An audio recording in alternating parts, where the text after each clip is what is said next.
Confucius कहते हैं कि एक आदमी जिसने गलती की और उसे सुधारा नहीं, वो एक और गलती कर रहा है। हम जैसा व्यवहार करते हैं, जैसा बिहेव करते हैं, वैसा क्यों करते हैं? अमेरिकन लेखक मार्क ट्वेन ने एक बार लिखा था, इंसान की स्पीसीज का कैरेक्टर कभी नहीं बदलता, यह परमानेंट है। आखिर ऐसा क्यों है? हम अपनी जिंदगी से क्या चाहते हैं? हेल्दी रहना, परिवार के साथ खुश रहना, अपने काम में सफल होना वगैरह। इसमें कौन सी चीज रुकावट डालती है?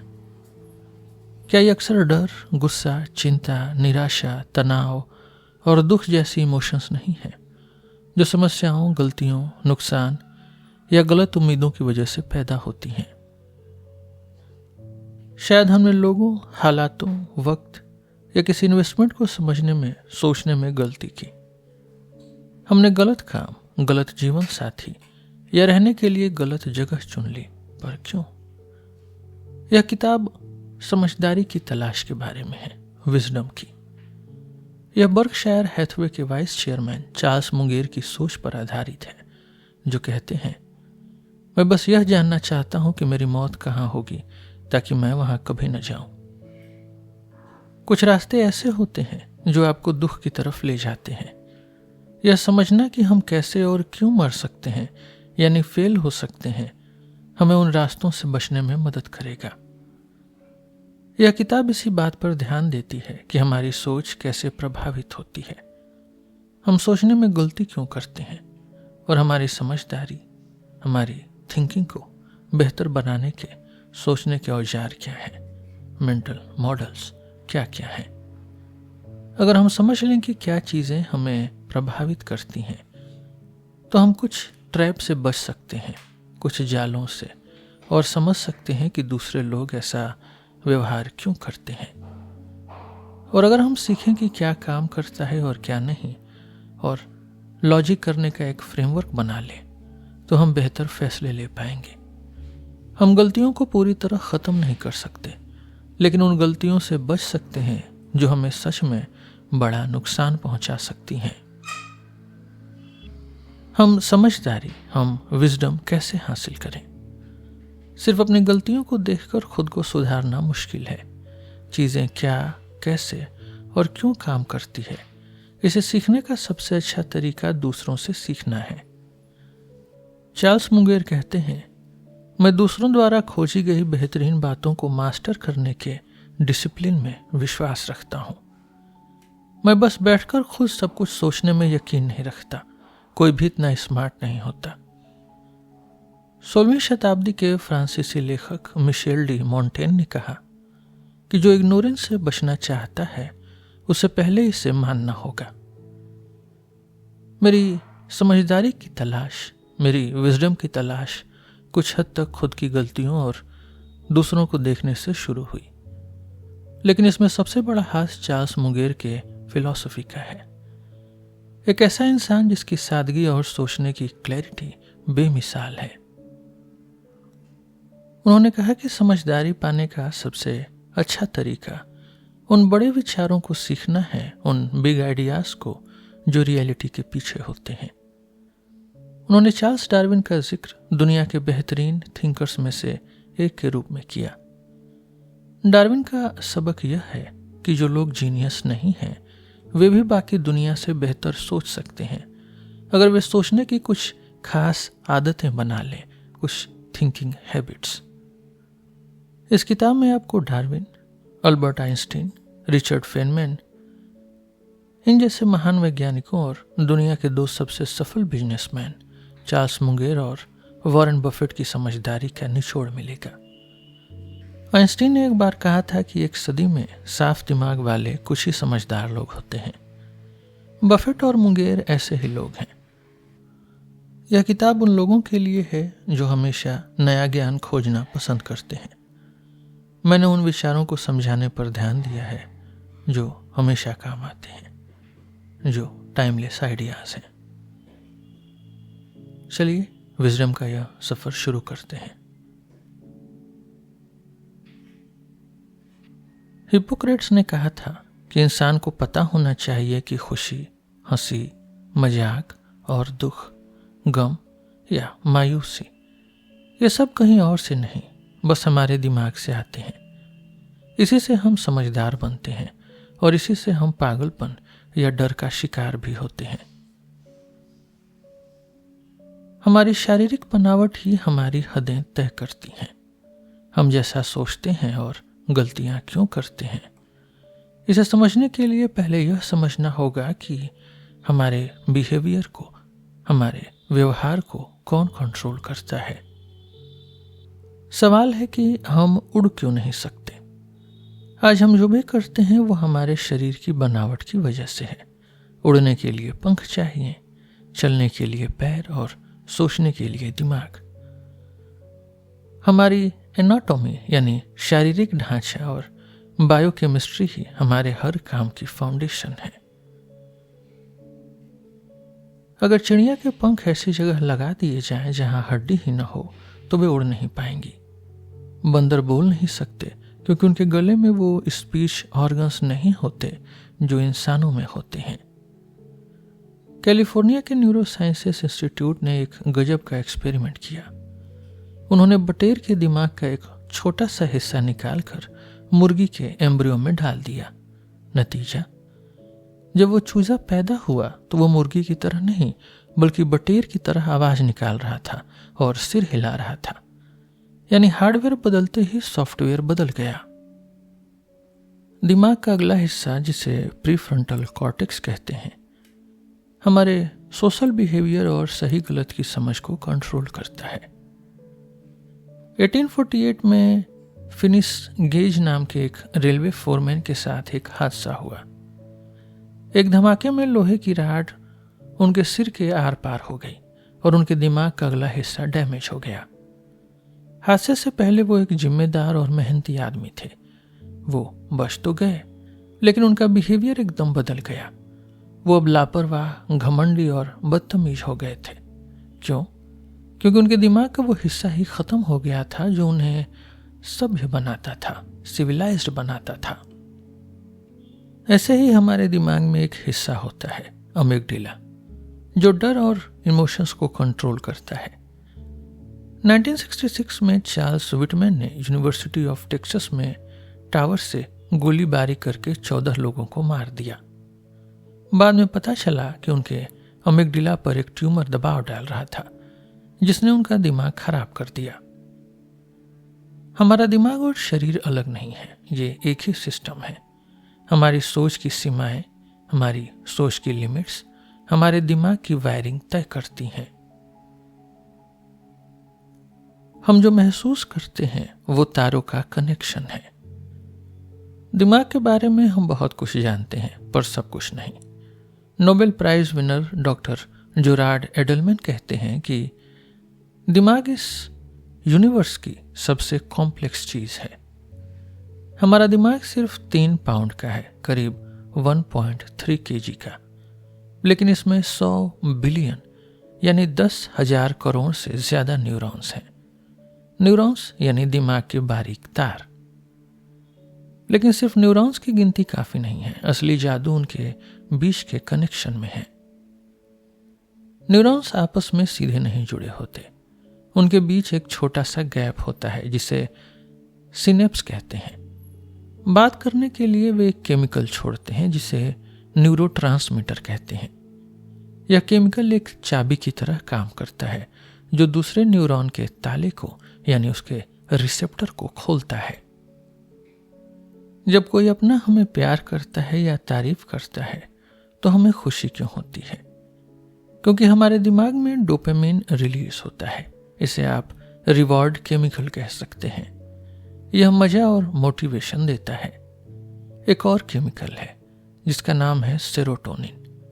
यह हमारे मूड को ठीक रखता है। जब हम बहुत स्ट्रेस में होते हैं तो सेरोटोनिन कम हो जाता है, जिससे डिप्रेशन या घबराहट होती है। एंटी डिप्रेसेंट दवाइयां क्या करती हैं? वे खुशी पैदा नहीं करती, वे बस दिमाग में सेरोटोनिन के लेवल को ठीक करती हैं। तो हमारी सोच और फीलिंग्स असल में केमिकल रिएक्शन है, और ये रिएक्शन इस बात पर डिपेंड करते हैं कि हमारे न्यूरॉन्स कैसे कनेक्टेड हैं। हमारे दिमाग की वायरिंग कौन तय करता है? हमारे जीन्स, हमारे जीवन के एक्सपीरियंस और हमारा एनवायरनमेंट। जीन्स हमारे शरीर का नक्शा है, ब्लूप्रिंट है। हमारे पास 46 क्रोमोसोम्स होते हैं, 23 माँ से और 23 पिता से। इनके अंदर डीएनए होते हैं। जीन्स ही तय करते हैं कि हमारी आंखें नीली होंगी या काली, हमारे बाल कैसे होंगे और हमारा दिमाग कैसा बनेगा। जीन्स का काम है प्रोटीन बनाना। प्रोटीन ही वो ईंटें हैं जिनसे हमारा शरीर और दिमाग के केमिकल बनते हैं। हम और चिंपैंजी अपना 94% डीएनए शेयर करते हैं, यानी हम में और बंदरों में सिर्फ 6% का डिफरेंस है, 6% का अंतर। फिर भी हमारा व्यवहार इतना अलग क्यों है? फर्क इस बात में है कि कौन सा जीन कब और कहाँ ऑन या ऑफ होता है। इसे जीन एक्सप्रेशन कहते हैं। हमारे जीन्स और चिंपैंजी के जीन्स एक जैसे हो सकते हैं, लेकिन हमारे दिमाग में उनके काम करने का पैटर्न अलग है। हम अपने माता पिता का हुबहू मिक्सचर नहीं होते।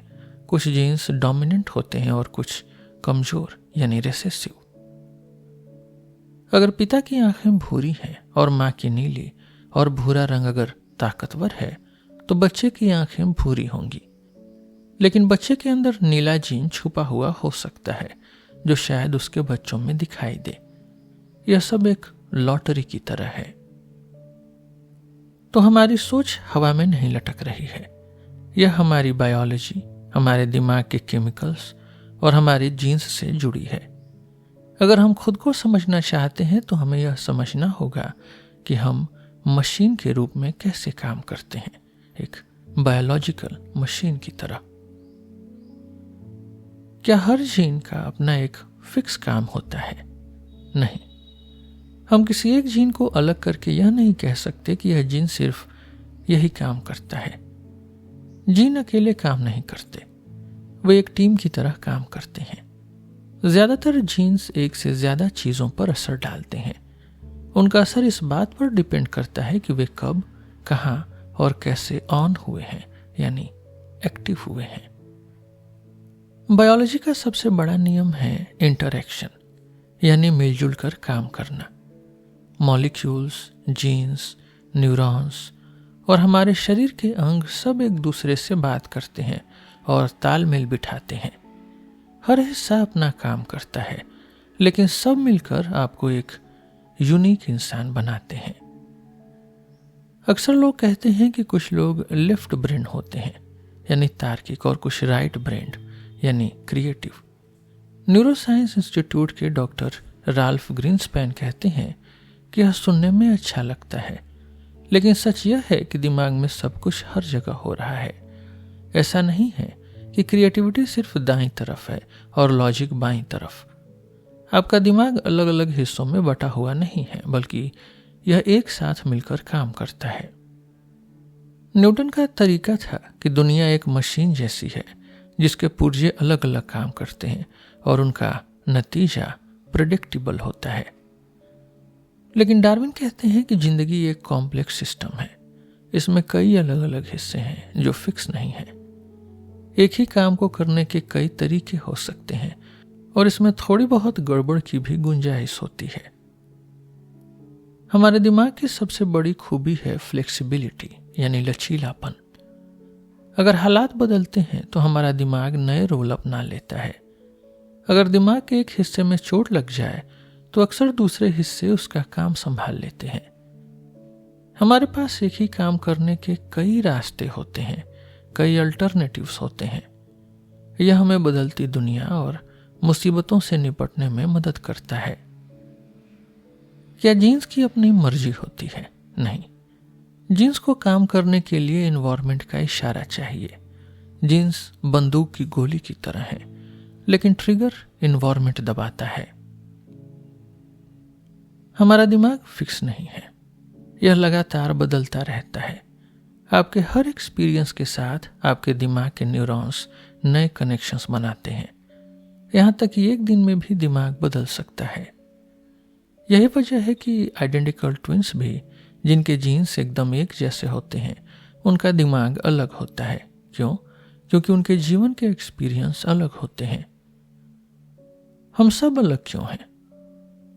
दुनिया में कोई भी दो लोग ऐसे नहीं हैं जिनका पालन पोषण, खाना पीना, एजुकेशन और दोस्तों का दायरा यानी सोशल सर्कल एकदम एक जैसा हो। अलग इन्वायरमेंट यानी अलग एक्सपीरियंस यानी अलग बिहेवियर। इसलिए दूसरों के बिहेवियर को समझना कई बार मुश्किल होता है, क्योंकि हम उनकी जगह नहीं खड़े हैं। शेर सामने आ जाए तो मान लीजिए आप और आपका दोस्त सैम जंगल में है और एक शेर आ जाता है। आप डर जाते हैं, सैम नहीं डरता। हो सकता है सैम जानता हो कि शेर पालतू है, या सैम खुद एक शेर को ट्रेन करने वाला हो, या शायद सैम के जीन्स में डर कम हो। हमारा रिएक्शन 3 चीजों पर डिपेंड करता है। पहला, हमारे जीन्स जो हमें जन्म से मिले। दूसरा, हमारे एक्सपीरियंस जो हमने सीखा। तीसरा, मौजूदा हालात यानी सिचुएशन। मार्कस ऑरेलियस ने कहा था कि हमारी जिंदगी वैसी ही है जैसा हमारे विचार इसे बनाते हैं। हमारा मूड हमारे फैसलों पर असर डालता है। सोचिए, आप चॉकलेट खा रहे हैं, अच्छा म्यूजिक सुन रहे हैं और रिलैक्स हैं।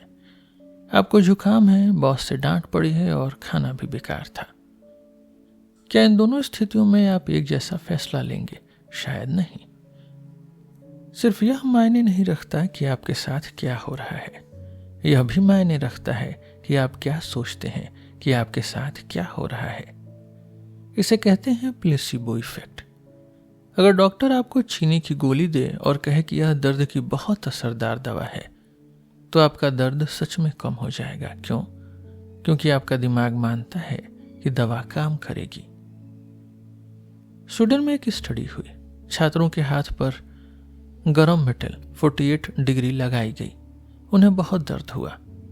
फिर एक आदमी प्रोफेसर का कोट पहनकर आया और उन्हें एक इंजेक्शन दिया। उसने कहा कि यह दर्द की दवा है, जबकि वह सिर्फ खारा पानी था। नतीजा, छात्रों के दिमाग ने सच में दर्द महसूस करना कम कर दिया। ब्रेन स्कैन में दिखा कि उनके दिमाग ने खुद ही पेन किलर केमिकल्स रिलीज कर दिए। एक उल्टा असर भी है जिसे कहते हैं नोसिबो इफेक्ट। अगर आपको लगे कि कुछ बुरा होने वाला है तो बुरा हो सकता है। अगर लोगों को बताया जाए कि एक दवा से पेट खराब होगा, भले ही वो चीनी की गोली हो, तो उन्हें सच में पेट दर्द होने लगता है। जो महिलाएं मानती हैं कि उन्हें हार्ट अटैक का खतरा है, उनकी मौत की संभावना उन महिलाओं से 4 गुना ज्यादा थी जो ऐसा नहीं मानती थी, जबकि दोनों की हेल्थ एक जैसी थी।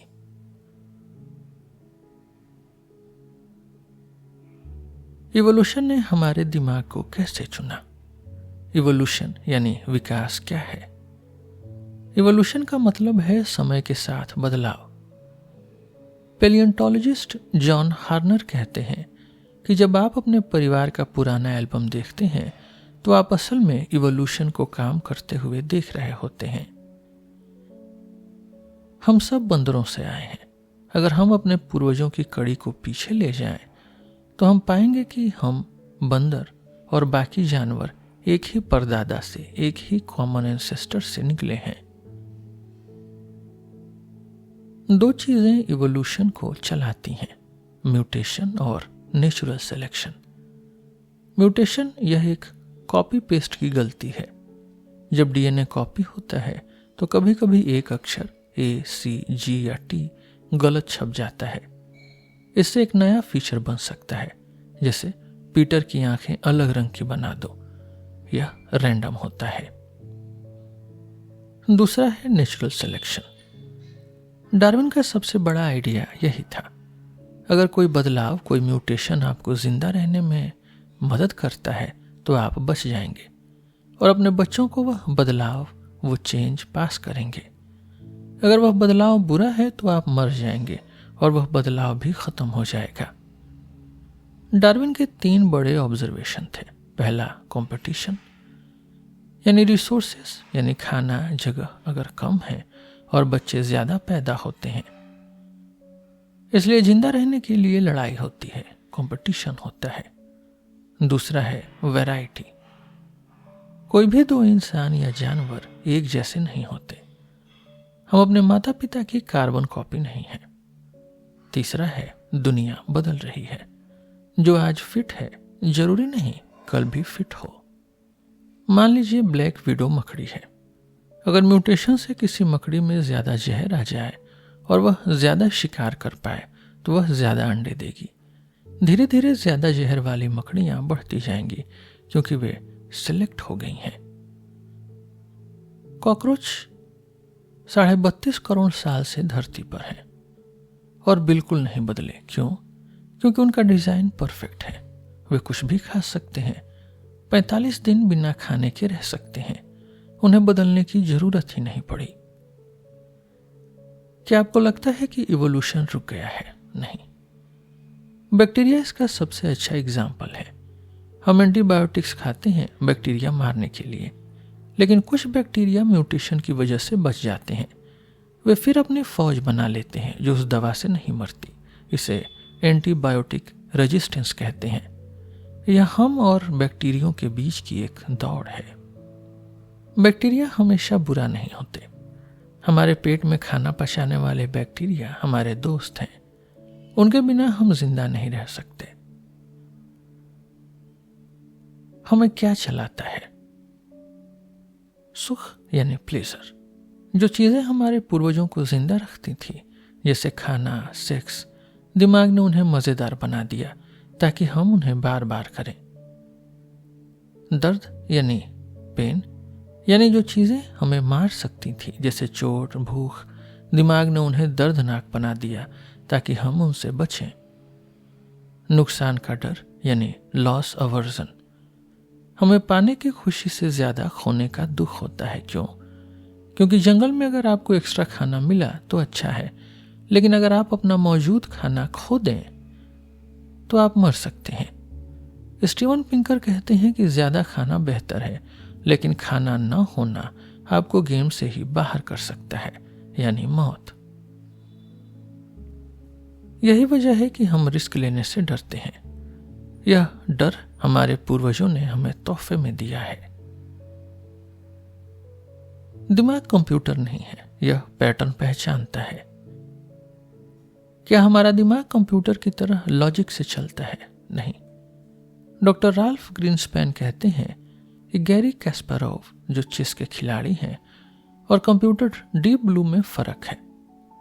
कंप्यूटर हर चाल को कैलकुलेट करता है। कास्परोव पैटर्न देखते हैं कि पहले क्या काम किया था। हमारा दिमाग पैटर्न रिकॉग्निशन मशीन है। हम वो करते हैं जो पास्ट में काम आया था। वॉरेन बफे कहते हैं कि महान खिलाड़ी 99.99% बेकार चालों को देखते ही नहीं हैं। वे सीधे उस एक चाल पर फोकस करते हैं जिसके सफल होने का चांस है। इंसानी दिमाग का मॉडर्न रूप 1.5 से 2 लाख साल पहले बना। एग्रीकल्चर सिर्फ 10,000 साल पहले शुरू हुई। इसका मतलब हमने अपना 99% समय जंगल में शिकार करते हुए और कंदमूल इकट्ठा करते हुए बिताया है। अगर हम इंसान के 40 लाख साल के इतिहास को 24 घंटे मान लें तो एग्रीकल्चर रात के 11:55 पर शुरू हुई है। हमारा दिमाग आज के ऑफिस, इंटरनेट और शहरों के लिए नहीं बना है। यह उस जंगल के लिए बना है जहां हम छोटे ट्राइब्स में रहते थे। खाना कम था और कंपटीशन ज्यादा। हर झाड़ी के पीछे शेर हो सकता था। मीठा और फैट वाला खाना बहुत कीमती था, इसीलिए आज हमें जंक फूड इतना पसंद है। तो हमारी आदतें, हमारे डर और हमारे फैसले सब उस शिकारी पूर्वज की देन है जो हमारे अंदर आज भी जिंदा है। अगर हमें अपनी गलतियों को समझना है तो हमें उस केवमैन को समझना होगा जो हमारे दिमाग में बैठा है। क्या लोग वही करते हैं जो उनके फायदे में है? जवाब है हाँ। हर इंसान में एक बुनियादी गुण है, एक फंडामेंटल क्वालिटी है, अपना फायदा, सेल्फ इंटरेस्ट। हम सबसे पहले खुद को और अपने परिवार को बचाना चाहते हैं। क्यों? क्योंकि जंगल में रिसोर्सेस यानी खाना साथ ही कम थे और कंपटीशन बहुत ज़्यादा था। जो पहले मैं नहीं सोचता था, पहले सेल्फ इंटरेस्ट नहीं सोचता था, वो मारा जाता था। एल्ट्रुइज्म यानी निस्वार्थ सेवा। अगर हमारे पूर्वज पूरी तरह निस्वार्थ होते, यानी दूसरों के लिए खुद का नुकसान करने वाले, तो मतलबी लोग उनका फायदा उठाकर उन्हें खत्म कर देते। इसलिए प्योर एल्ट्रुइज्म, शुद्ध निस्वार्थता का इवोल्यूशन नहीं हो सकता। हम अक्सर मदद इसलिए करते हैं क्योंकि उसमें हमें नाम, सुकून या सोसाइटी में इज्जत मिलती है। फिर मोरालिटी कहाँ से आई, नैतिकता कहाँ से आई? डार्विन कहते हैं कि हमें दूसरों की तारीफ पाने और बुराई से बचने की चाहत ने अच्छा बनाया। एक ट्राइब जिसमें लोग एक दूसरे के लिए जान देने को तैयार हों, उस ट्राइब से जीत जाएगा जहां सब स्वार्थी हैं। यानी ग्रुप के लिए अच्छा होना अंत में हमारे लिए ही अच्छा है। सहयोग यानी कोऑपरेशन में ही भलाई है। अगर हम स्वार्थी हैं तो हम मिलजुल कर काम क्यों करते हैं? इसको समझने के लिए प्रिजनर्स डायलेमा यानी कैदी की दुविधा वाला गेम देखिए। दो चोर पकड़े गए, पुलिस उन्हें अलग अलग कमरों में रखती है और ऑफर देती है। अगर दोनों चुप रहें तो एक साल की जेल। अगर दोनों एक दूसरे की चुगली कर दें तो 3 साल की जेल। अगर एक चुप रहे और दूसरा चुगली कर दे तो चुगली करने वाला आजाद और चुप रहने वाले को 10 साल की जेल। अगर आप चुप रहते हैं यानी सहयोग करते हैं और आपका साथी आपको धोखा दे देता है तो आप 10 साल के लिए फंसेंगे। इसलिए सेफ तरीका यह लगता है कि आप भी धोखा दें। लेकिन अगर दोनों धोखा देंगे तो दोनों को 3 साल की सजा होगी, जबकि चुप रहने पर सिर्फ 1 साल होती। तो जब भरोसा नहीं होता तो हम धोखा देते हैं, भले ही उससे हमारा नुकसान हो। लेकिन अगर यह गेम बार बार खेला जाए तो हम सीखते हैं कि कोऑपरेशन यानी सहयोग करना ही सबसे फायदेमंद है। सबसे अच्छी रणनीति यह है कि पहले कोऑपरेशन करिए, पहले सहयोग करिए। अगर सामने वाला धोखा दे तो अगली बार उसे धोखा दीजिए। अगर वो सुधर जाए तो फिर सहयोग करिए। हमारे डर हमारी असल मुसीबतों से ज्यादा होते हैं, ऐसा सेनेका ने कहा। फ्लाइट में जरा सी आवाज से हम पैनिक क्यों हो जाते हैं? डर हमारी सबसे पुरानी और मजबूत इमोशन है। जंगल में एक गलती की कीमत जान देकर चुकानी पड़ती थी। एक एग्जाम्पल से समझिए। मान लीजिए एक झाड़ी हिली। झाड़ी के हिलते ही एक आदमी भागा, दूसरा देखने गया। देखने वाले को सांप ने काट लिया और वो मर गया, भागने वाला बच गया।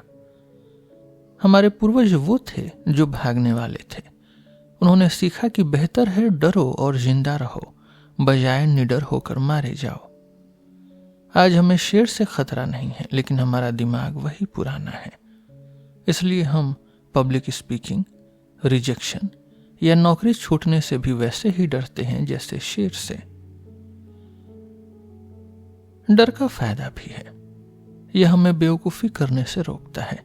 लेकिन दिक्कत तब होती है जब हम उन चीजों से डरते हैं जिनसे कोई खतरा नहीं, जैसे अंधेरे कमरे में कपड़े का ढेर देखकर भूत समझना।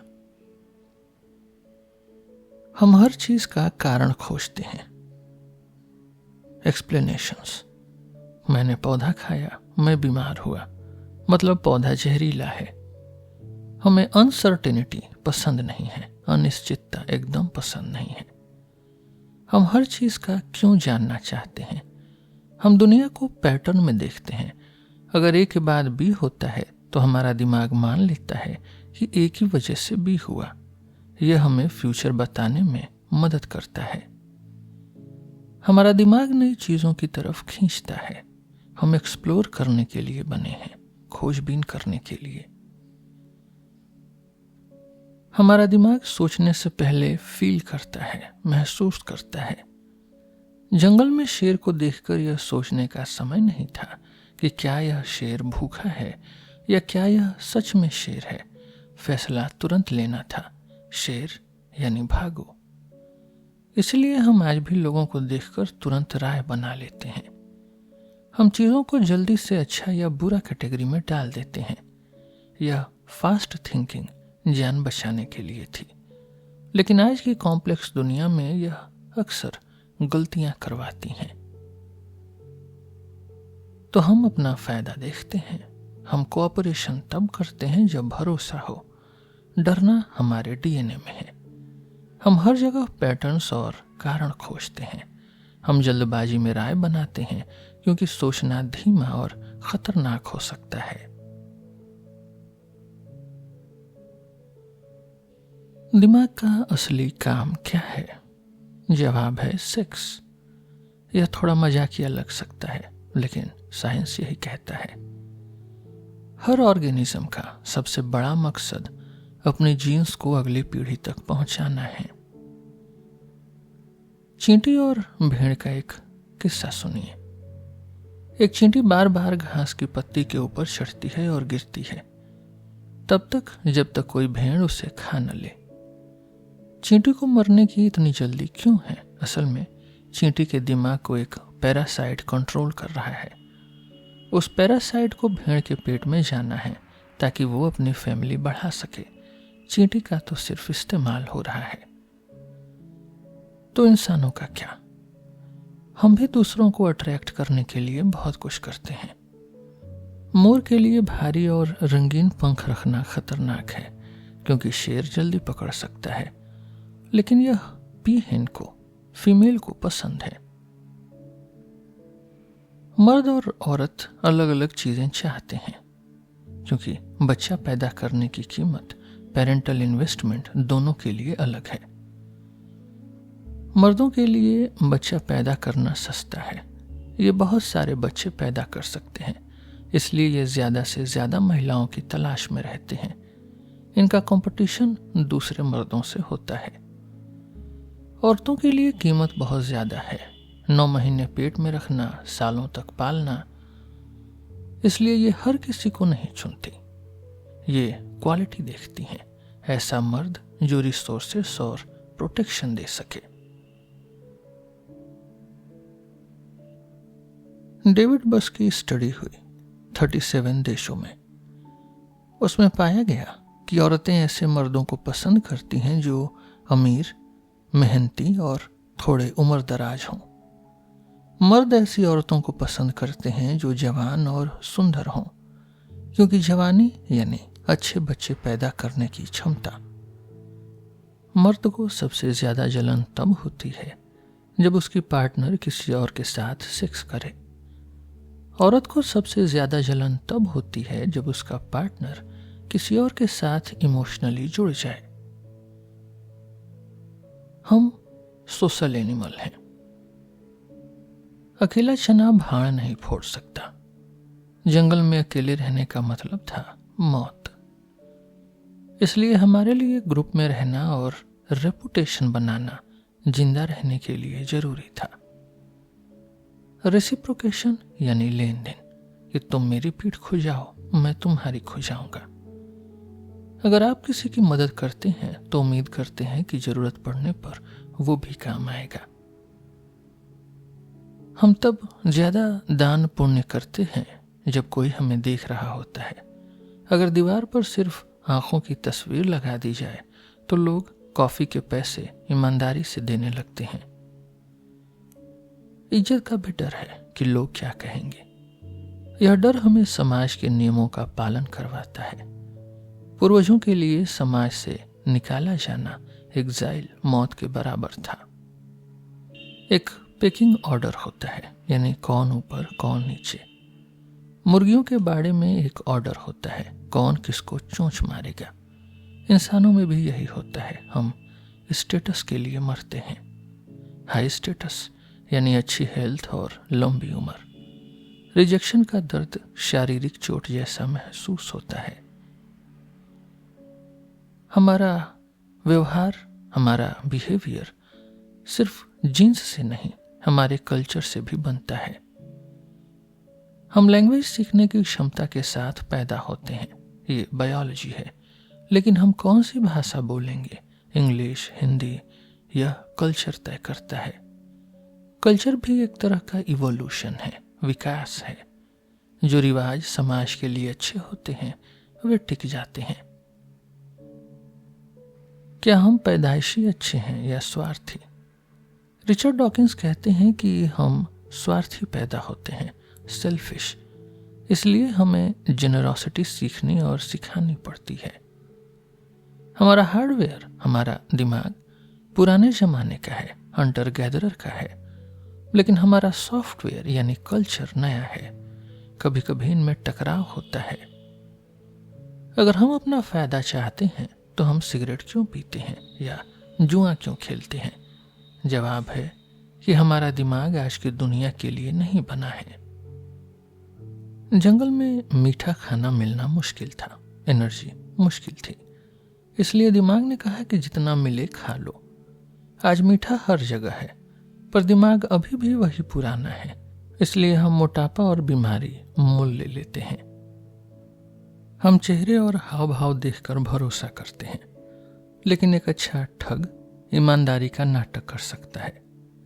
मैकियावेली ने कहा था, वही राजकुमार सफल हुए जिन्होंने अपनी जबान की कीमत नहीं समझी और दूसरों को मूर्ख बनाया। तो हम पुराने माहौल के हिसाब से यानी जंगल के हिसाब से प्रोग्राम किए गए हैं। डरना, ग्रुप में रहना और स्टेटस बनाना। हमारी अपब्रिंगिंग और एनवायरनमेंट हमारे दिमाग के कनेक्शन बदलते हैं। हम अक्सर इसलिए गलती करते हैं क्योंकि हम इमोशन से सोचते हैं, लॉजिक से नहीं। वॉरेन बफेट कहते हैं कि स्मार्ट लोग भी फेल होते हैं। क्यों? ईगो, लालच, जलन और दूसरों की नकल की वजह से। अगर आपके पास 400 हॉर्स पावर का दिमाग है, लेकिन आप उसे गुस्से या जलन में बर्बाद कर देते हैं, तो उससे बेहतर है कि आपके पास 200 हॉर्स पावर का दिमाग हो जो पूरा काम करे।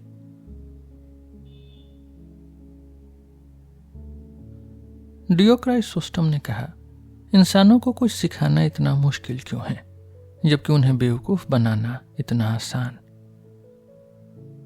चार्ल्स मुंगेर कहते हैं कि मैं इंसानी गलतियों के साइकोलॉजी को सीखने आया, क्योंकि मैंने महसूस किया कि मेरी अज्ञानता मुझे बहुत सारे पैसे और मेरे प्यार करने वालों की मदद करने की क्षमता खोने पर मजबूर कर रही थी।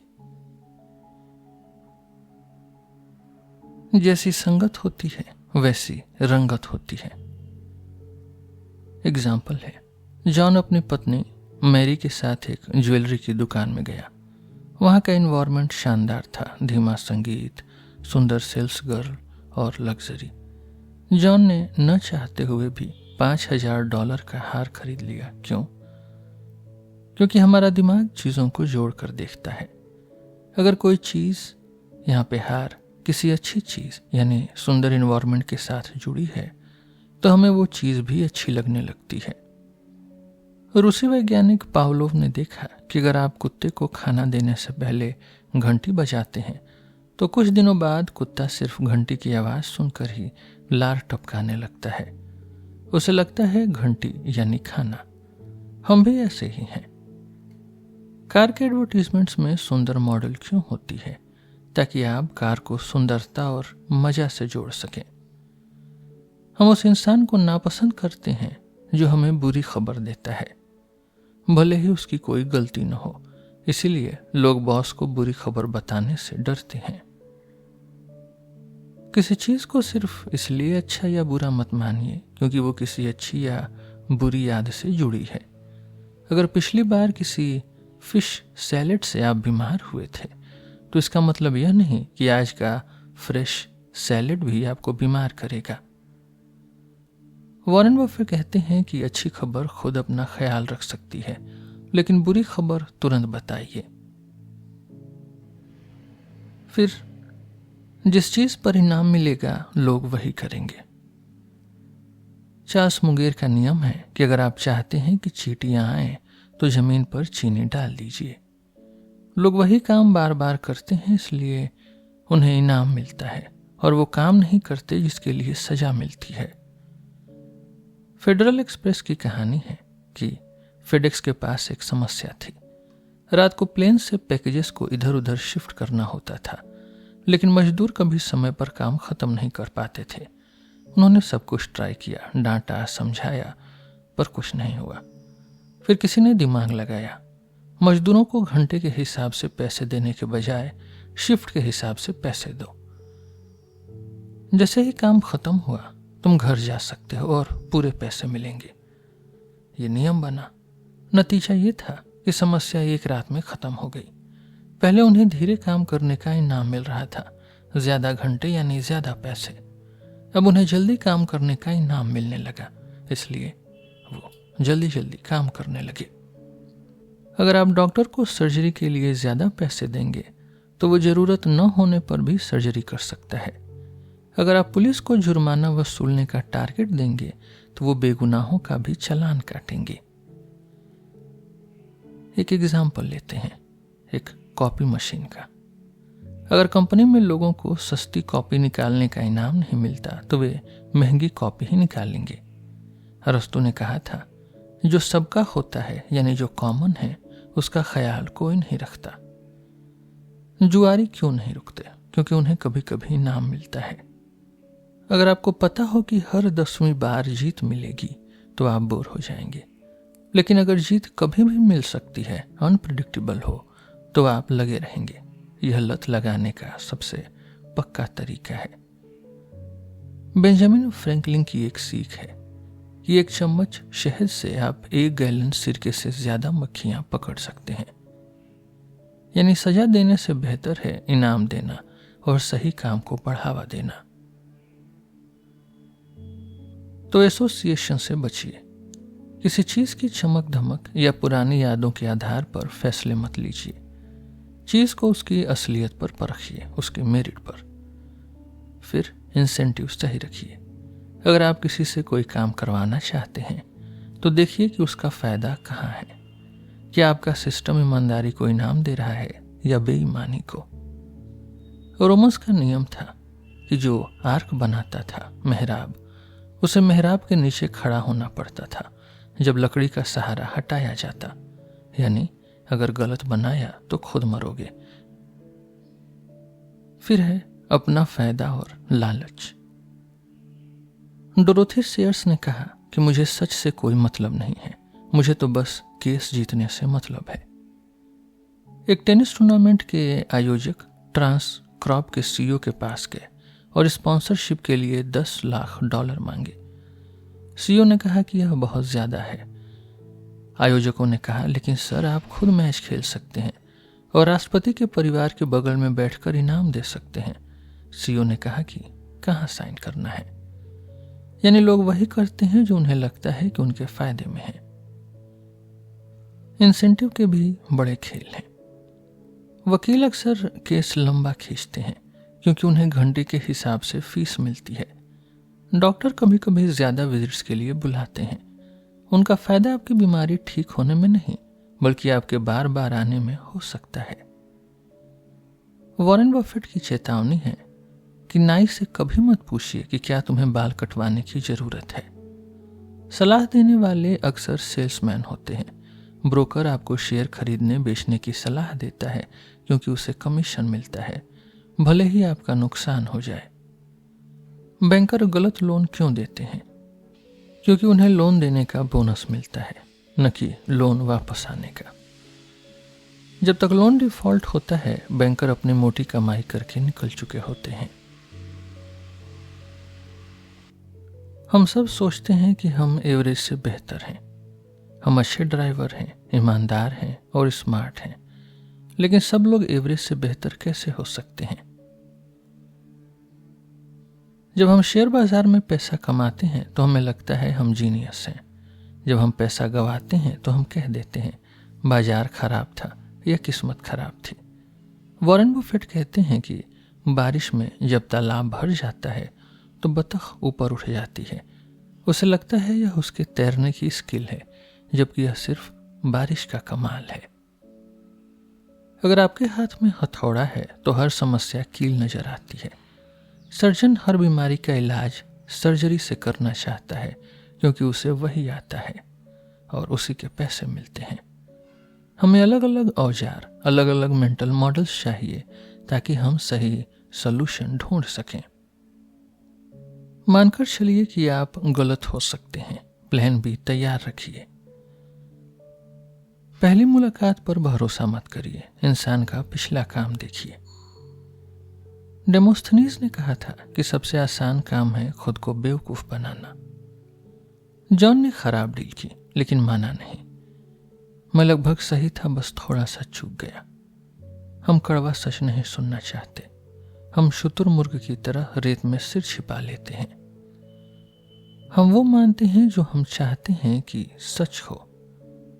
यह प्रोजेक्ट टाइम पर पूरा हो जाएगा, भले ही आज तक कोई प्रोजेक्ट टाइम पर न हुआ हो। यह बीमारी मुझे नहीं होगी। लोग बाबाओं और गुरुओं के चक्कर में इसलिए पड़ते हैं क्योंकि वे कंफर्टिंग लाइज बोलते हैं, सुखद झूठ। रिचर्ड फेनमैन का नियम था कि पहला प्रिंसिपल है कि आप खुद को बेवकूफ न बनाएं, और आप ही वो इंसान हैं जिसे बेवकूफ बनाना सबसे आसान है। तो सच चाहे कितना भी कड़वा हो, उसे स्वीकार करें। अगर कोई खबर बुरी है तो उसे इग्नोर मत करिए। जो आज छोटी मुसीबत है वो कल बड़ी तबाही बन सकती है। जॉन मेनार्ड कीन्स ने कहा कि नए विचार मुश्किल नहीं है, मुश्किल है पुराने विचारों से छुटकारा पाना। एक बार जब हम कोई वादा कर देते हैं या किसी चीज में समय और पैसा लगा देते हैं तो हम उसे बदलना नहीं चाहते। हम कंसिस्टेंट दिखना चाहते हैं। लोग क्या कहेंगे कि मैं अपनी बात से कैसे पलट सकता हूं? लोग मुझे कमजोर या बेवकूफ समझेंगे। इसी चक्कर में राजनेता हारे हुए युद्ध लड़ते रहते हैं और लोग डूबते हुए बिजनेस या खराब रिश्तों में टिके रहते हैं। अगर पता चले कि आप गलत थे तो तुरंत यू टर्न लीजिए। बफेट कहते हैं, जब आप गड्ढे में हो तो सबसे जरूरी काम है खोदना बंद करना। आइडियोलॉजी से बचिए। किसी विचार को इतना मत पकड़िए कि सच दिखाई ही न दे। बफेट और मुंगेर किसी भी पार्टी या धर्म के अंधभक्त नहीं बनते। लोगों को वो चीज सबसे प्यारी होती है जो उनसे छीनने वाली हो।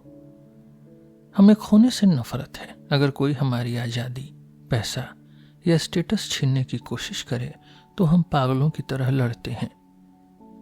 जब दो लोग किसी चीज के लिए बोली लगाते हैं तो वे उस चीज की असली कीमत भूल जाते हैं।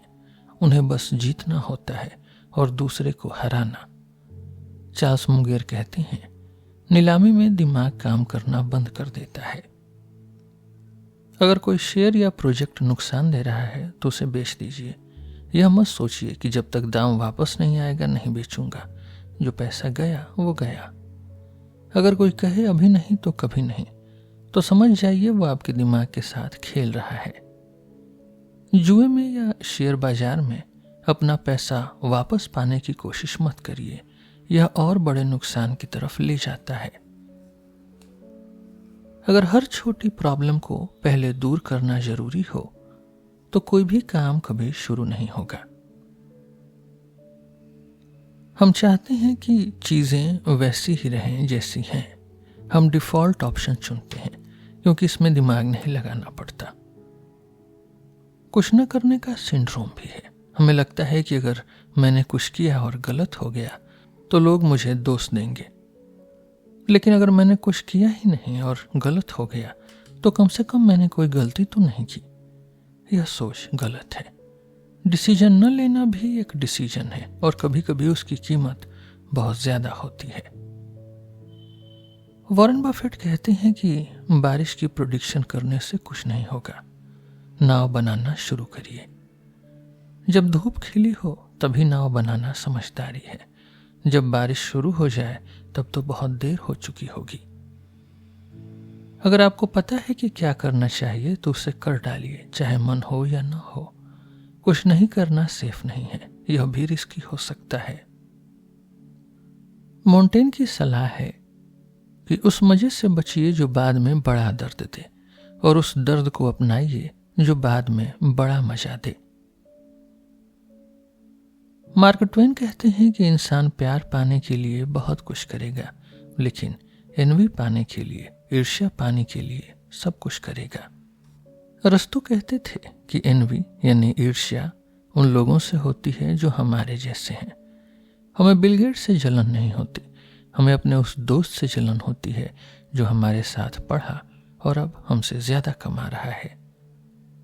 रसेल कहते हैं कि जलन दुख का सबसे बड़ा कारण है। मजेदार बात यह है कि जलन से सोसाइटी का फायदा भी होता है। जलन में लोग ज्यादा मेहनत करते हैं ताकि पड़ोसी से बेहतर दिख सकें। अपनी तुलना दूसरों से मत करिए। अगर आप अपने एम पर हैं तो दूसरा क्या कर रहा है उससे क्या फर्क पड़ता है। विलियम जेम्स ने कहा कि इंसान की सबसे गहरी चाहत है तारीफ पाना। हम उन लोगों की बात मानते हैं जिन्हें हम पसंद करते हैं। हम किसे पसंद करते हैं? जो हमारे जैसे हैं, जो सिमिलर हैं, जो सुंदर हैं, जो अट्रैक्टिव हैं, जो हमारी तारीफ करते हैं और जो हमारे साथ सहयोग करते हैं। चाहे तारीफ झूठी ही क्यों न हो, हमें अच्छी लगती है। सेल्समैन इसका खूब फायदा उठाते हैं। सर, यह सूट आप पर काफी अच्छा लग रहा है, और आप पिघल गए। हम सफल लोगों के साथ दिखना चाहते हैं और असफल लोगों से दूर भागना चाहते हैं। सिर्फ चेहरे की सुंदरता या मीठी बातों पर मत जाइए। अगर कोई मक्खन लगा रहा है तो सोचिए कि उसे क्या चाहिए। दुश्मन की राय कभी कभी दोस्त की राय से ज्यादा सच्ची होती है। ब्लेज पास्कल ने कहा कि इंसान की सारी मुसीबतें इस बात से हैं कि वह कमरे में चुपचाप नहीं बैठ सकता। सीईओ कंपनी क्यों खरीदते हैं? अक्सर इसलिए नहीं कि जरूरत है, बल्कि इसलिए कि वे बोर हो रहे हैं या उन्हें एक्शन चाहिए। बफेट कहते हैं, यह अपने इंटीरियर डेकोरेटर से पूछने जैसा है कि क्या मुझे $50,000 का कालीन चाहिए। जवाब हमेशा हाँ होगा। हम खाली नहीं बैठना चाहते। हमें लगता है कि अगर हम बिजी हैं तो हम कुछ अच्छा कर रहे हैं, लेकिन गलत दिशा में भागने से कोई फायदा नहीं है। हेनरी डेविड थोरो ने कहा कि चींटियां भी बिजी रहती हैं। सवाल यह है कि तुम किस काम में बिजी हो। कभी कभी सबसे अच्छा काम होता है कुछ न करना, इंतजार करना और सही मौके की तलाश करना। प्लेटो ने कहा कि बुद्धिमान बोलते हैं क्योंकि उनके पास कहने के लिए कुछ होता है। मूर्ख बोलते हैं क्योंकि उन्हें कुछ कहना होता है। मार्क ट्वेन ने कहा कि अगर कहने के लिए कुछ नहीं है तो कुछ मत कहो। हमें लगता है कि अगर हम चुप रहेंगे तो लोग हमें बेवकूफ समझेंगे, लेकिन सच यह है कि अपनी इग्नोरेंस को स्वीकार करना ही बुद्धिमानी की शुरुआत है। अगर आपको जवाब नहीं पता तो मुझे नहीं पता कहना सीखिए। यह आपको स्मार्ट बनाता है, बेवकूफ नहीं। ब्लेज पास्कल ने कहा कि दिल के पास ऐसे कारण होते हैं जिन्हें दिमाग नहीं समझता। जब हम दुखी होते हैं तो हम चीजों को बेचना चाहते हैं सस्ते में और नई चीजें खरीदना चाहते हैं महंगे में, ताकि हमें अच्छा महसूस हो। जब बहुत खुश या बहुत दुखी हो तो कोई बड़ा फैसला मत करिए। कूलिंग ऑफ पीरियड लीजिए। गुस्से को कंट्रोल करिए। जैसा कि कहावत है, समझदार वो है जो अपने गुस्से को पी जाए, क्योंकि गुस्सा सिर्फ गलतियां करवाता है।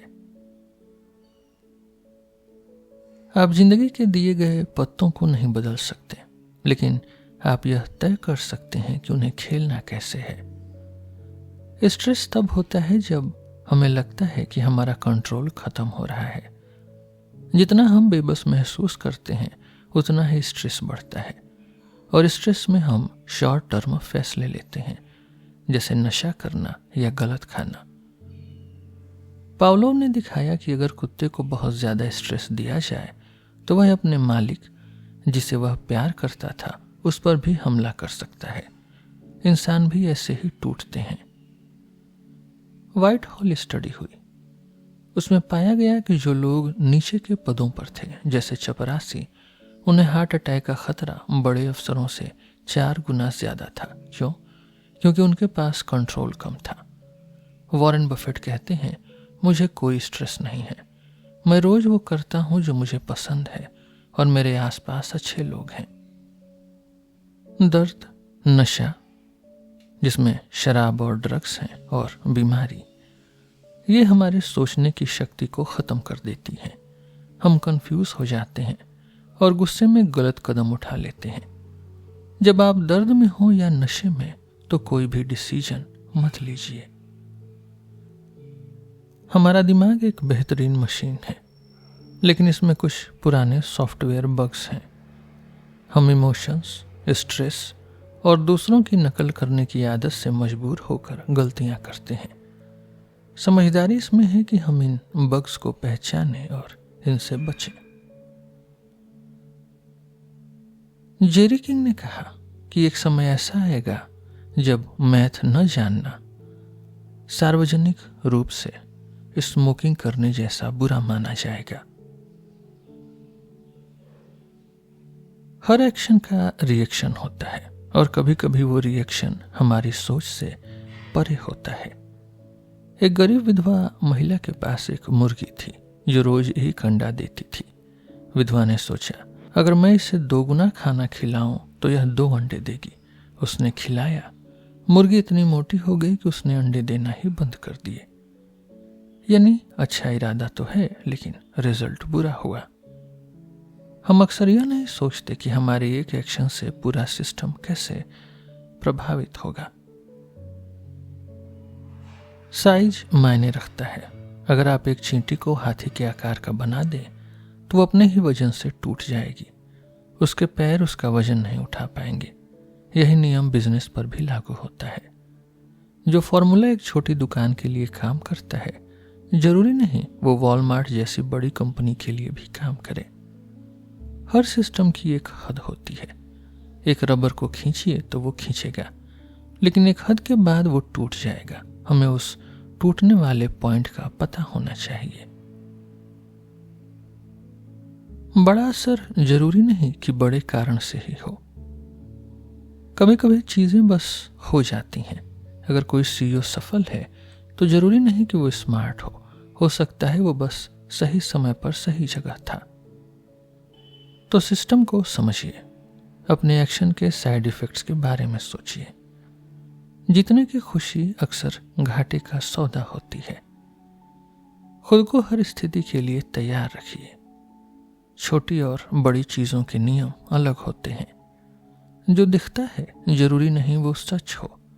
छोटी चीजों के नियम बड़ी चीजों पर लागू नहीं होते।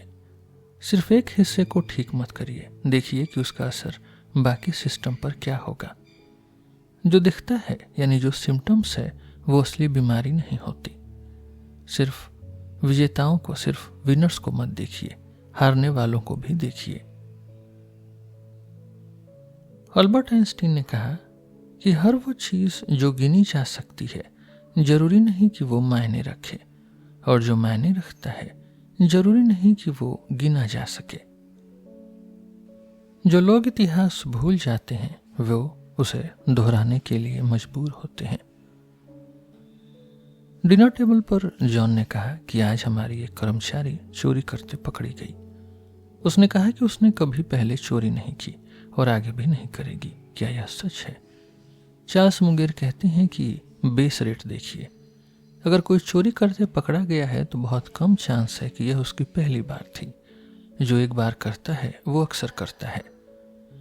बेस थ्योरम है कि ये एक मैथ का नियम है जो हमें बताता है कि नए सबूत मिलने पर पुरानी प्रोबेबिलिटी, पुरानी संभावना को कैसे अपडेट करें।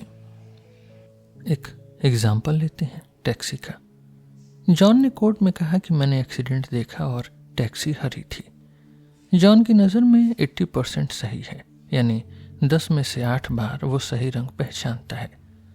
शहर में 85% टैक्सियां ब्लू हैं और 15% हरी यानी ग्रीन। जॉन ने कहा हरी, तो क्या टैक्सी सच में हरी थी? जवाब है नहीं। मैथ्स के हिसाब से भले ही जॉन ने हरी कहा हो, फिर भी 41% चांस है कि टैक्सी नीली थी। क्यों? क्योंकि शहर में नीली टैक्सियां इतनी ज़्यादा हैं कि जॉन की गलती जो 20% है, ये भी हरी टैक्सियों की कुल संख्या से ज़्यादा हो सकती है। इसलिए आई विटनेसेस यानी गवाह हमेशा सही नहीं होते। कॉन्टेक्स्ट देखिए कि क्या यह घटना आम है या रेयर। अगर कोई एक्सपर्ट कहे कि इस डीएनए के मैच होने का चांस 20,000 में 1 है, तो इसका मतलब यह नहीं कि वह आदमी 99.99% दोषी है। इसका मतलब है कि शहर में हर 20,000 लोगों में से एक का डीएनए मैच हो सकता है। अगर शहर में 5 लाख लोग हैं तो 25 लोग ऐसे होंगे जिनका डीएनए मैच करेगा। इसलिए सिर्फ डीएनए के आधार पर किसी को सजा देना गलत हो सकता है।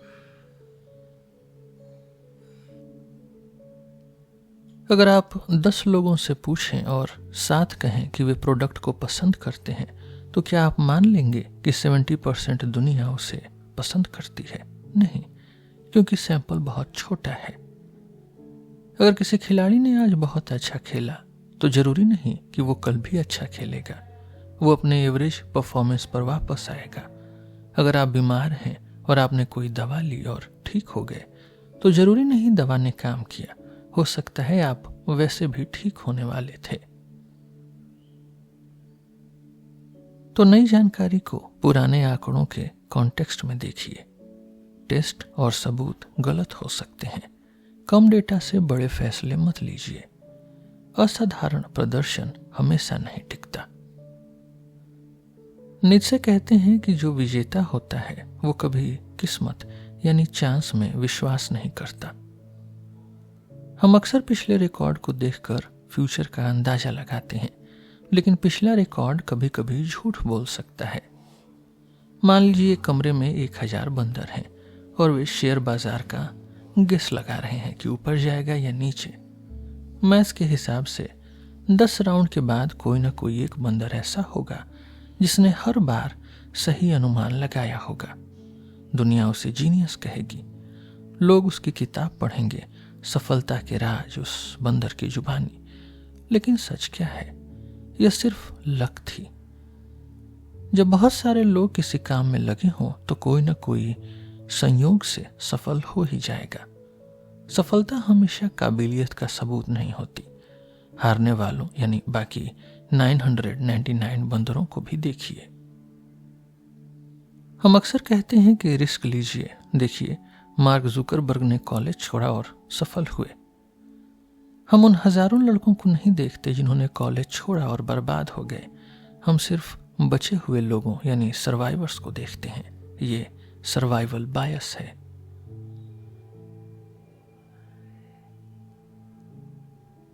आंकड़े बताते हैं कि नदी की औसत गहराई 3 फीट है। यह सुनकर नदी पार करने वाला डूब सकता है, क्योंकि कहीं गहराई 1 फीट है तो कहीं 10 फीट। एक बस में 10 मिडिल क्लास लोग बैठे हैं। उनकी औसत संपत्ति प्रॉपर्टी $50,000 है। अचानक बिल गेट्स बस में चढ़ते हैं। अब बस में बैठे हर व्यक्ति की औसत संपत्ति करोड़ों डॉलर हो गई। क्या वे सच में अमीर हो गए? नहीं। इसलिए एवरेज अक्सर धोखा देता है। यह देखिए कि चीजें कैसे बटी हुई हैं। वेरिएबिलिटी को देखिए।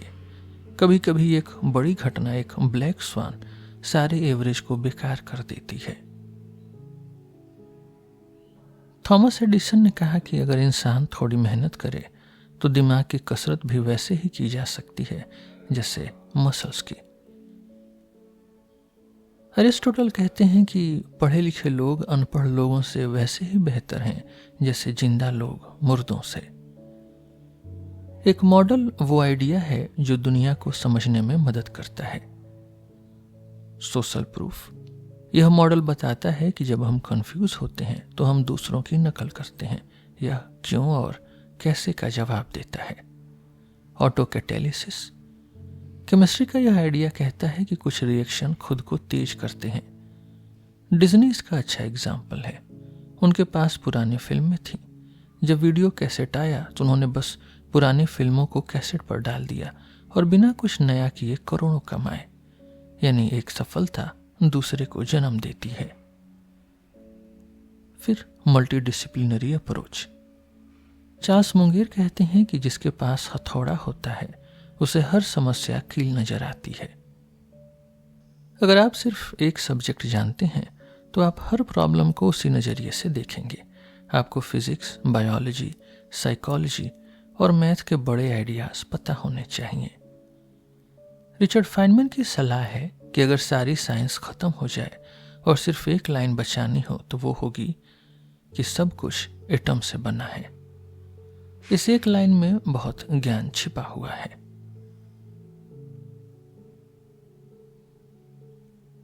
कहते हैं कि मुझे वो बताओ जो मुझे नहीं पता, वो नहीं जो सबको पता है। हम डेफिनेशन रट लेते हैं लेकिन मतलब नहीं समझते। लियोनार्डो दा विंची कहते हैं कि simplicity is the ultimate sophistication. सादगी ही चरम सीमा है। कॉम्प्लेक्स समस्याओं को छोटे टुकड़े में तोड़िए। अगर कोई बिजनेस प्लान बहुत कॉम्प्लेक्स है तो शायद वो काम नहीं करेगा। सबसे इंपॉर्टेंट चीजों पर फोकस करिए। 80-20 नियम याद रखिए कि 20% काम 80% रिजल्ट देते हैं। अपने लिए कुछ पक्के नियम बनाइए, जैसे मैं उन लोगों के साथ बिजनेस नहीं करूंगा जिन पर मुझे भरोसा नहीं है, चाहे मुनाफा कितना भी हो, या मैं वो शेयर नहीं खरीदूंगा जो मुझे समझ नहीं आता। ये फिल्टर आपको बड़ी गलतियों से बचाते हैं। लुइस कैरोल कहते हैं कि अगर आपको नहीं पता कि आपको कहाँ जाना है तो कोई भी रास्ता आपको वहां ले जाएगा। हमेशा पूछिए और क्या हो सकता है। अगर प्लान ए फेल हो जाए तो प्लान बी क्या है? क्या इस काम को करने का कोई सस्ता या बेहतर तरीका है? सिर्फ एक ही रास्ते पर डिपेंडेंट मत रहिए। अपॉर्चुनिटी कॉस्ट के बारे में सोचिए। हर फैसले के दूसरे और तीसरे लेवल के रिजल्ट्स के बारे में सोचिए। फर्स्ट ऑर्डर, यानी अगर मैं आज सिगरेट पीता हूं तो मुझे मजा आएगा। सेकेंड ऑर्डर, लेकिन इससे मुझे बाद में कैंसर हो सकता है। फिर थर्ड ऑर्डर कि और मेरे परिवार को दुख होगा और खर्चा बढ़ेगा। हमेशा दूर की सोचिए। फिर है क्वांटिफिकेशन, जिसे मापा नहीं जा सकता उसे सुधारा नहीं जा सकता। हर चीज को नंबरों में देखने की कोशिश करिए। यह प्रोजेक्ट बहुत रिस्की है, यह काफी नहीं है। इस प्रोजेक्ट के फेल होने का चांस 30% है और उसे 10 लाख का नुकसान होगा, यह बेहतर है। फिर है एविडेंस। कार्ल सैगन कहते हैं कि असाधारण दावों के लिए असाधारण सबूत चाहिए। सिर्फ बातों पर भरोसा मत करिए, सबूत मांगिए। अगर कोई कहे कि यह दवा जादुई है तो पूछिए कि डेटा कहाँ है। अपनी मान्यताओं को गलत साबित करने वाले सबूत ढूंढिए, डिसकन्फर्मिंग एविडेंस। फिर है बैकवर्ड थिंकिंग। मुंगेर का मंत्र है कि उल्टा सोचिए, हमेशा उल्टा सोचिए। यह मत सोचिए कि सफल कैसे होना है, यह सोचिए कि फेल कैसे हो सकते हैं और उन चीजों से बचिए। अगर आप खुश रहना चाहते हैं तो उन चीजों की लिस्ट बनाइए जो आपको दुखी करती हैं, जैसे बीमारी, नशा, बुरी रिश्ते, और उन्हें अपनी जिंदगी से निकाल दीजिए। फिर है रिस्क। वॉरेन बफेट कहते हैं कि रिस्क वो है जो तब होता है जब आप नहीं जानते कि आप क्या कर रहे हैं। रिस्क को खत्म नहीं किया जा सकता, लेकिन मैनेज किया जा सकता है। एक मार्जिन ऑफ सेफ्टी होती है। पुल बनाते समय उसे इतना मजबूत बनाइए कि वो क्षमता से ज्यादा भार सह सके। इन्वेस्ट करते समय भी ऐसा ही करें। फिर है एटीट्यूड्स, यानी नजरिया। सही एटीट्यूड सफलता की चाबी है। सही मौके का इंतजार करिए, अपने नियमों पर टिके रहिए और अपनी गलतियां स्वीकार करिए। ऑस्कर वाइल्ड कहते हैं कि जिंदगी इतनी जरूरी है कि इसे गंभीरता से नहीं लिया जा सकता। ऑप्टिमिस्ट लोग ज्यादा जीते हैं और खुश रहते हैं। बफेट कहते हैं वो काम करिए जिससे आपको प्यार हो। सिर्फ पैसे के लिए काम करना ऐसा है जैसे बुढ़ापे के लिए सेक्स बचा कर रखना। बेंजामिन फ्रैंकलिन कहते हैं कि वो सुखी है जो किसी चीज की उम्मीद नहीं करता, क्योंकि वो कभी निराश नहीं होगा। अगर आप हमेशा सबसे अच्छे की उम्मीद करेंगे तो अक्सर दुखी होंगे। मुंगेर का आयरन प्रिस्क्रिप्शन है कि जब भी आपको लगे कि कोई और आपकी जिंदगी बर्बाद कर रहा है तो समझ जाइए कि असल में आप खुद अपनी जिंदगी बर्बाद कर रहे हैं। खुद को बेचारा यानी विक्टिम समझना सबसे बुरी आदत है। नियम बना लीजिए कि हालात चाहे जितने भी बुरे हों, गलती मेरी है और इसे ठीक भी मैं ही करूंगा। हम अक्सर या तो बीती बातों का रोना रोते हैं या फ्यूचर की चिंता करते हैं। ब्लेज पास्कल कहते हैं, हम कभी भी आज में नहीं जीते। हम उम्मीद करते हैं कि फ्यूचर में खुश रहेंगे और इसी चक्कर में हम कभी खुश नहीं हो पाते। सैमुअल जॉनसन कहते हैं कि क्यूरियोसिटी एक दमदार दिमाग की पहचान है। बच्चे हमेशा पूछते हैं क्यों। बड़े होकर हम यह पूछना बंद कर देते हैं और जो मिल रहा है उसे स्वीकार कर लेते हैं। इसलिए फिर से बच्चे बनिए। हर फैक्ट के सामने बैठकर पूछिए ऐसा क्यों है। बिना किसी प्री कंसीव्ड नोशन के दुनिया को देखिए। शर्लॉक होम्स ने कहा, मैं मानता हूं कि मैं एक अंधे की तरह था, लेकिन देर से अकल आना कभी न आने से बेहतर है। मुझे उम्मीद है कि पीटर बेवलिन की यह किताब सीकिंग विजडम आपकी सोच को सुधारने में मदद करेगी। हम इंसान हैं, हम गलतियां करना बंद नहीं कर सकते, लेकिन इन मेंटल मॉडल्स का इस्तेमाल करके जो इन बुक्स में है, हम कम से कम गलतियां कम कर सकते हैं और एक बेहतर, खुशहाल और समझदार जीवन जी सकते हैं। आज के लिए बस इतना ही। हम फिर मिलेंगे आपसे एक नए एपिसोड में एक नई किताब के साथ। मेरा नाम है रोहित और आप सुन रहे थे सिलेबस विद रोहित। धन्यवाद।